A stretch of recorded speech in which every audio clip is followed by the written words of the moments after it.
Mexico's World Cup journey officially comes to an end in what felt like a heavyweight fight. This game had everything: momentum swings, hope, and ultimately heartbreak. We just felt like we were right there, one goal away from tying this game and going into extra time. So let's break down this matchup and let's break down what holds after this World Cup for Mexico. Park 77, real takes, no filter, Jets, L3, fantasy cakes. Let's get into it.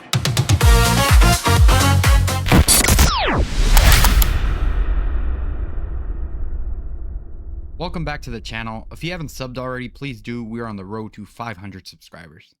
Let's break down this matchup. There was a lot of positives and a lot of moments that ultimately decided this match.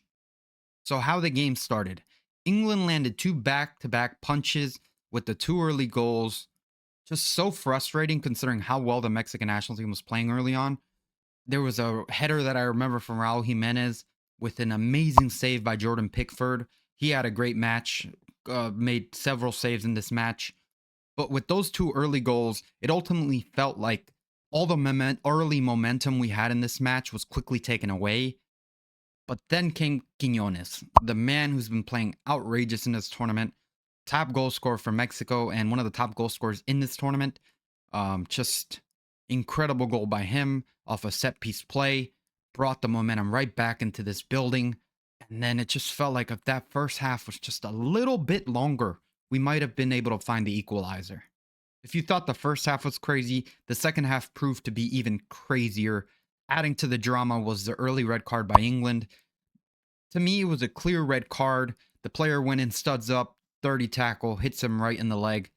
You can't have that. You know, that's a clear red card all day. I see a lot of people arguing about it online.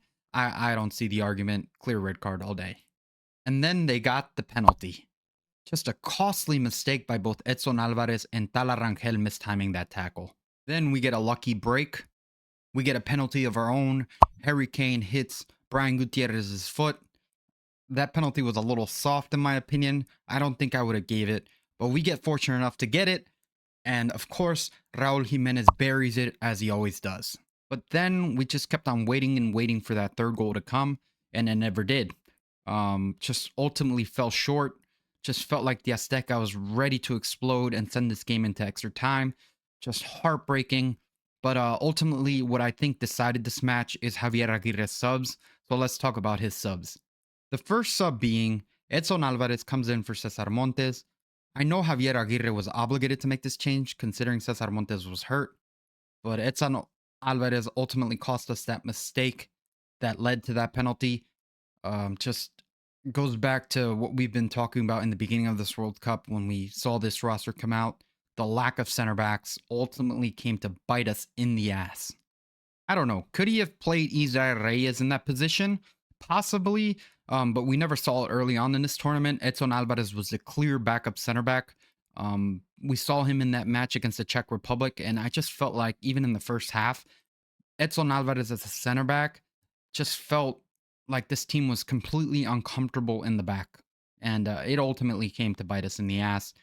Should have probably brought another center back into this roster at the start of the World Cup. And then Javier Aguirre brings on another player that provides no impact. Santi Jimenez comes in for Gil Mora, just provided nothing and ultimately ends up rolling his ankle. Just not much to say about Santi Jimenez in this match or in the World Cup in general. The next sub that Javier Aguirre makes, he brings on Brian Gutierrez for Luis Romo, and ultimately just felt like Brian Gutierrez started off this tournament pretty well, and as the tournament progressed, he just fell well below expectations. Not clinical, just disappointing really, not providing the impact that we hope he would as a sub in this game. And ultimately, could we have seen Obed Vargas play? I think so. He looked more of an impact player coming off the bench. Or another player that I would have loved to see come on instead of Brian Gutierrez, Luis Chavez. His long shots could have been used in this game, considering England had parked the bus in the last few minutes of the game. Would have probably had one or two shots, and with his left foot being so clinical, it could have been used in this match. Instead of those two guys, Javier Aguirre takes off Jorge Sanchez and brings on Alvaro Fidalgo. Not much to say on him. He had a shot from outside the box, wasn't really that good of a shot. Didn't really provide much of an impact or crosses into the box. Not much to say about Alvaro Fidalgo. And if you weren't pissed off already with his subs, he brings on El Bebote Martinez, taking off our best player, Julian Quiñones. Let's be real, the only reason El Bebote Martinez is here is because of his height. It just pains me to see a player like La Hormiga Gonzalez only get featured 14 minutes in this World Cup. How does that happen to your top goal scorer in the Liga MX? This just speaks to the bigger issues surrounding this Mexican national team. And I think the Liga MX as a whole needs to get a lot better for this Mexican national team to advance to the next level. Let's pray that this is the last time we see El Bebote Martinez on this team. But on a more positive note, just the way the team fought, I love to see it, all the way through to that final match. I guess that's all we really could ask for considering previous World Cups. 40 years since Mexico won a knockout match. They finally did it, but it felt like it was just right there to get into the quarterfinals. One goal sends this game into extra time against a 10-man England. Ultimately, I think the same issues that we've had heading into this tournament with this roster plagued us. The lack of center backs on this roster, bringing in a guy like El Bebote Martinez just having no impact. Santi Jimenez's lack of playing time in Europe and just providing no impact in this match.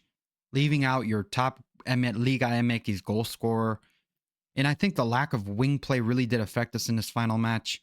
We couldn't generate a proper cross. I believe it should be the end of Jorge Sanchez and Gallardo on this team. It well could be. The Aguirre era is officially coming to an end. The Rafa Marquez era has started. And I hope he brings a fresh new look to this team with all the young talent.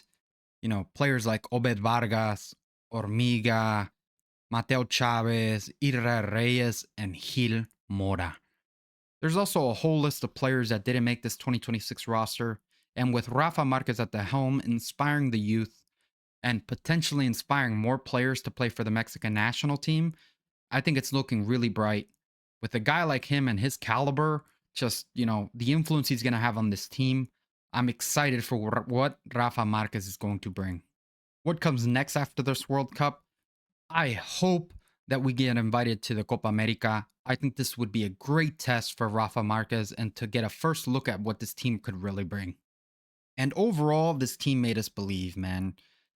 I think the true winners of this tournament have to be the Mexican national team fans. The entirety of Mexico City just buzzing in this tournament, just in creating those clips. I got to witness it firsthand, and that was truly amazing. Just truly one of the greatest summers of my life. Getting to experience my first World Cup ever, getting to see the Azteca for the first time ever. The journey will not end there. If you like this video, please do subscribe. I'm going to be bringing out more Mexican national team content. Thank you guys for watching. Box 77, real takes, no filter, Jets, L3, fantasy capes. Let's get into it.